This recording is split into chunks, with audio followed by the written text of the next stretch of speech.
All right, Alexander, we have to do an update on Alexey Navalny. He is in Germany now. And let me pull up two titles from RT.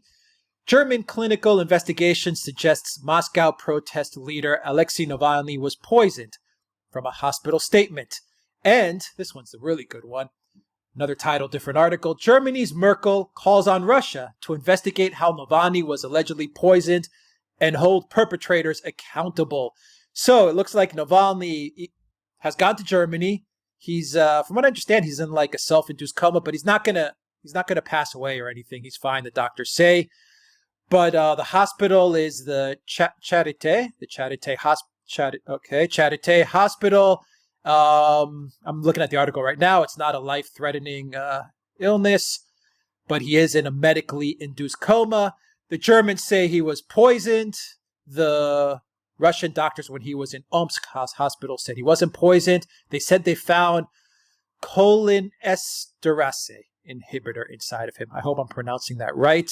Merkel is now ordering Russia to get to the bottom of it, the Kremlin, to get to the bottom of it and found the perpetrators. This is madness, isn't it? I mean, it's crazy. Complete madness. I mean, it's not Merkel's job to tell the Russians how to carry out investigations in their own country. I mean, it's a grotesque interference in Russia's affairs, and the Russians are putting up two fingers at it. I mean, they're saying, they're pushing back hard. By the way, they're not accepting that he was poisoned. They say that their scientific tests say otherwise. They say the German doctors came to Omsk absolutely already coming up with this theory before they'd even examined him. And then the Russian doctors did examine him, and they didn't find any trace of this substance anywhere, or at least of any substance like it. And now the Germans are saying, well, actually, this is what we believe happened. We haven't identified the agent that is supposed to have done this thing. But, you're quite right. There is some element of comedy or comedic side to this, because here we see, as you rightly say, Merkel telling Russia how to run its own affairs and how to conduct its own investigations. Notice they are not saying, Merkel is not saying, that the Germans are prepared to share with the Russians their scientific findings, their medical clinical findings, which begs the question of what are the Russians supposed to do?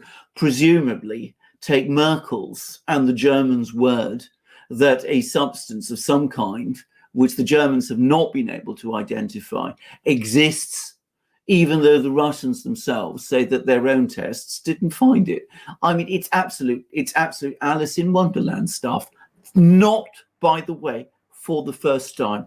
I'm going to say something else. Apparently somebody has been drilling through Navalny's previous statements, and apparently he admitted a year ago that he has diabetes, and this does seem to be consistent with the outward symptoms of a diabetes attack. I'm not saying it was.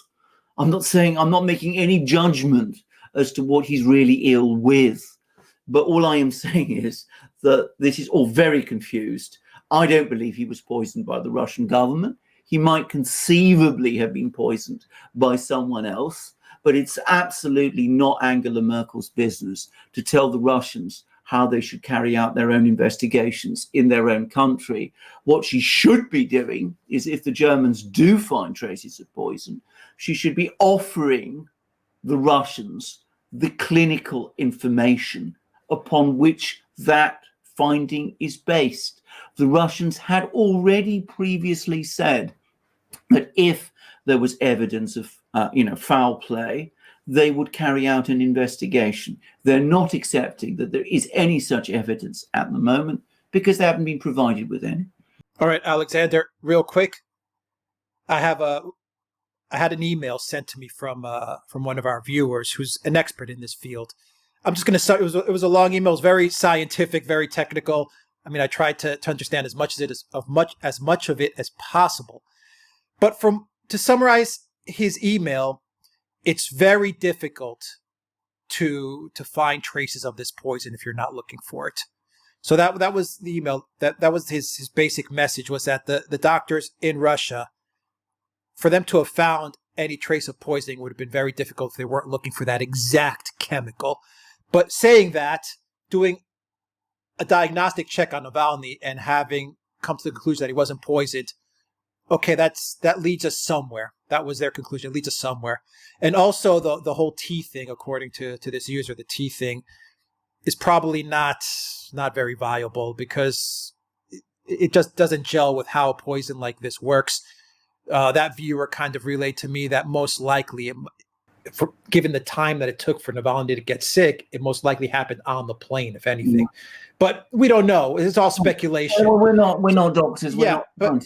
Right. So I just want to throw that in there. It was a fascinating email. It was really interesting. But if you're not looking for that poison, it's very hard to find it. So I'm thinking maybe, given the fact that Merkel and Putin, that Russia and Germany are moving ahead with Nord Stream 2, that the U.S. is putting a tremendous amount of pressure on Germany to scrap that project, I am thinking that maybe this entire row is just diplomatic back channeling. Maybe Merkel is putting on a show saying Kremlin bad. Maybe there's some sort of, I don't know, order to create another poisoning story, another Kremlin poisoning story out of it. Maybe to sow some seeds of division between Russia and Germany. And Merkel is kind of playing along, appeasing the United States, scolding Russia, but there's some diplomatic back channeling saying, look, this is all being done to thwart off Nord Stream 2. Let's just play along, Mr. Putin, Vladimir, and we'll get through this. What do you think? It's a little bit conspiracy theory-ish, but given Nord Stream 2 and given all the pressure, and all of a sudden you have Navalny, who is, without a doubt, a person of the NGO, let's phrase it that way, the NGO West. Oh, absolutely. Maybe.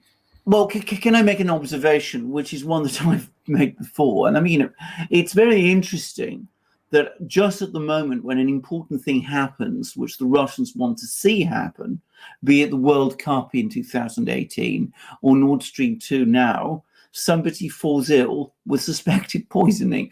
It was Skripal, obviously, in 2018. It's Navalny now. That doesn't make any kind of political sense, if you think about it. So that is a reason for doubting, if he was poisoned, that the Russians had anything to do with it, because it doesn't seem to me as if the timing makes any kind of sense from a Russian point of view.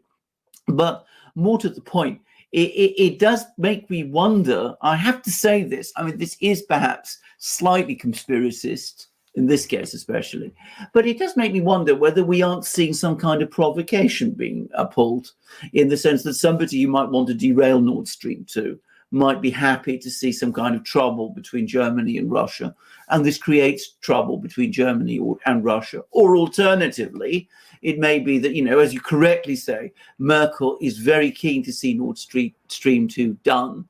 So this is her way of saying to the Americans, look, I'm not a Russian poodle. I'm able to push back on the Russians. So the fact that I'm steaming ahead with Nord Stream 2, you shouldn't think that I'm, a Russian poodle, because I speak up for Navalny in this matter. There's one other thing I must say, and it goes directly to the point you were just making now about this information from this viewer. And can I say, I've had some discussions with somebody who I know is a doctor about this. And I mean, some of the things he said bear some, resemblances to what he said.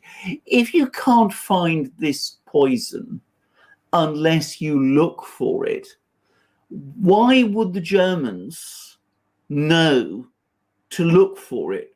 I mean, that does beg a question to me. Did someone tip them off? If so, who? Bingo. Yeah. I mean, I'm not saying. Yeah. And I'm thinking of it two ways, just to wrap up the video. I'm thinking of it two ways. God, I hope Navalny gets better. I don't want anyone to be sick. That's number one. I don't want anyone to be sick. I'll tell you someone else who wants that. That's Putin and the Russians. Exactly. But I was going to say the same thing. I'm sure the Kremlin would also like Navalny to get better, because they don't want all this nonsense happening again and again and again. Another poisoning. That's number one. Number two is I'm thinking either maybe Navalny might be a pawn as you said, in a sinister game of trying to sow discord between Germany and Russia. But all of this, the timing, once again, just reminds me all too much of all the other poisonings we've seen, including the most famous one, which is the Skripal poisoning. And we all know the outcome of that. Yulia and Sergei Skripal are nowhere to be found. They vanished off the face of the earth. I find it odd that Navalny is in Germany. Is he going to vanish as well? I don't know. Well, indeed. By the way, I mean, I think one of the reasons he's in Germany is because the Russians were worried that if he stayed in Russia and anything happened to him, then that would feed more conspiracy theories. So send him off to Germany and see what happens. But, you know, I do wonder very much about the timing of this. And again, it does seem to me that we're in an information war about this man. I mean, the obvious and logical thing to happen is if the Germans had some definite concrete information, they should be sharing it with the Russians, not laying out, you know, making ultimatums of the kind that Angela Merkel is making. It doesn't make any kind of sense. And unsurprisingly, what that's doing is provoking a pushback, which I find completely unsurprising coming from the Russians. So, you know, I don't believe Navalny himself was a willing accomplice to this because, you know, nobody takes poison, puts himself at very great risk, lets himself be put in a coma unless they're very fanatical. And I don't think Navalny is a fanatical person in that way. But that he might be used as a pawn by someone, that would not surprise me. And can I, unfortunately, reiterate a point that I made on our previous program? One, Navalny is not a powerful or important or influential figure in Russia today. Also, to the extent that he had popularity before, his star over the last year or so has been fading. He's closed down his anti-corruption blog. He's been involved in a swathe of legal cases. He's made lots of enemies amongst the liberal camp. I'm sorry to put it as bluntly as this, but I do wonder whether some people might be saying to themselves, a live Navalny is expendable. A dead Navalny might be more useful. I hope this isn't so. This isn't based on knowledge, but I would just say it's a thought that has crossed my mind. Maybe he was led into this thinking one thing, and the outcome turned out to be something else. Maybe he was led astray, and maybe the NGOs and the forces that want to create and sow this discord told him, do this, do that, go here, go there. Without him knowing that at the end of the day he was going to get poisoned. Maybe he thought something else was going to come out of it. Who knows? But who knows? You know, I would say again, before anybody rushes off and starts, you know, saying to us, you know, these are wild theories. Unfortunately, things like this happen. This would not be the first time that things like this have happened, where people have been led into provocations. And as I said, the timing did make me wonder whether this might be some sort of a provocation with Nord Stream 2 floating on the horizon. So it wouldn't be the first time if somebody was told one thing and found themselves in a much worse situation that they'd been led to expect. Yeah. All right. We'll leave it there and we'll see what happens with this story. Alexander Mercurs, thank you very much, guys. If you like this video, click on that red subscribe button. Please hit that like and drop us a comment down below. We love to read your comments. Also go to PayPal, Patreon, subscribe star. Please donate to the Duran so we can continue to give you news like we do now. And also go to the Duran shop, pick up some merchandise, magic mugs. We got the new enamel mugs. This is Ireland.